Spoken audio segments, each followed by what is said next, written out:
On the edge of a vast desert, a young man named Kofi sought wisdom. He carried with him a sack of stones, each representing a failure, regret, or fear. His goal was to climb the Mountain of Answers, a towering peak rumored to hold the secrets of life. As Kofi trudged upward, the weight of the sack bore down on him. His steps slowed, his breaths grew shallow, and doubt crept into his mind. He thought of turning back but pressed on, driven by the hope of finding clarity.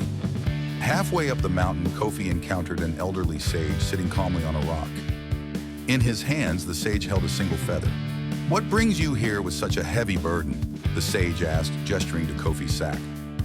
"I seek wisdom," Kofi replied, panting. "These stones are my failures and fears. I carry them because they are mine, and I must bear them." The sage tilted his head. "And what have they taught you?" Kofi paused, confused. "They remind me of my mistakes. They keep me grounded." The sage smiled faintly and held up the feather. "This feather, too, can weigh you down if you refuse to set it aside. Wisdom is not found in carrying weight, but in knowing what to release." Kofi frowned. "But if I let go of these stones, won't I lose what they represent?" The sage chuckled. "No, for their lessons remain within you. The burden is not the teacher, the experience is.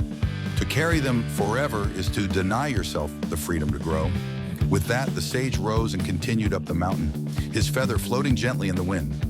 Kofi stood alone, staring at his sack. Slowly, he began to remove the stones, one by one, naming each as he set it down. Failure, regret, fear, shame.